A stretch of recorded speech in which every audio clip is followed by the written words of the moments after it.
Hey, Tristia, how are you today? Hey Alex, good. How are you? I'm doing well. So we have another question. How can we utilize technology to reinforce peer interactions? That's a good question. I know that it can be difficult to get learners to engage with each other and learn from each other. And that's a technique that I think is also highly underutilized as far as creating a learning culture in an organization. And I think ways to reinforce and really foster and encourage that peer-to-peer interaction and peer learning is by being the example. So if you want people to be engaged with each other and to be engaged with a certain piece of technology, like maybe Slack or Microsoft Teams chat and those kinds of communication tools, is to utilize the tool the way that you would want to see others use it, right? So be the example, be active on that tool, post and message and encourage other people to do the same. So model the behavior that you want to see. And another way that you can do that is by identifying your champions and your expert users for those tools, really encouraging them to use the tools and getting others familiar and comfortable with those tools, teaching others how to use them and to the fullest extent.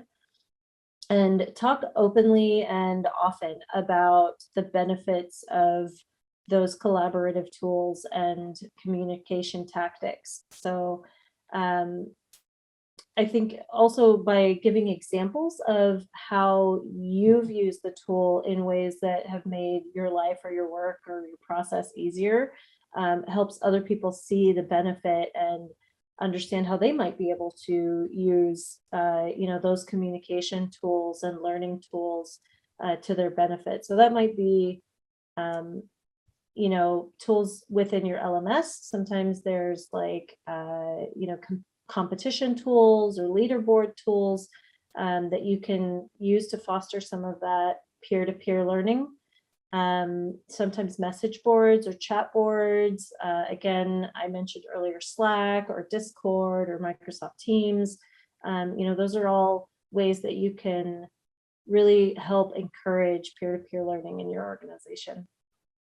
So now that we understand kind of the best practices for utilizing peer interactions or technology for peer interactions, do you have some examples of tools, technology, or even platforms that could be best used for this?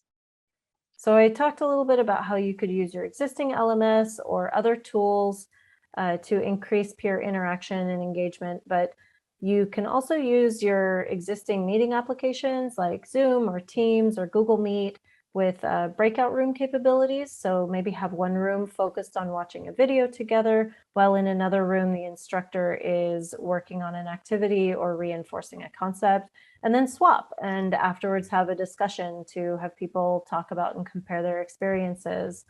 So you can also use other technologies like VR technology, so Horizon Worlds, Shapes, and other metaverse tools that create a safe space for collaborative project ideation or prototyping and brainstorming. So using those tools to get people to interact with each other and feel like they're together can be a really powerful thing too. So what I think I've heard is that always be the example that you want others to model the behavior after. Look for your champions or expert users, have them help others. We often forget as L&D professionals that teaching is learning too. Talk openly and willingly about the tools and what purpose they serve, but also give examples of how it could work for others in similar situations. Last but not least, make sure that you are looking at current tools that you have in your organization and leveraging those for those needs. So Thank you, Tristia, and thank you to our viewers for your questions. Keep the questions coming. We will include links to some of these examples of tools and technologies that we've talked about today, and we'll look forward to answering your additional questions as we get them. Thank you. Bye.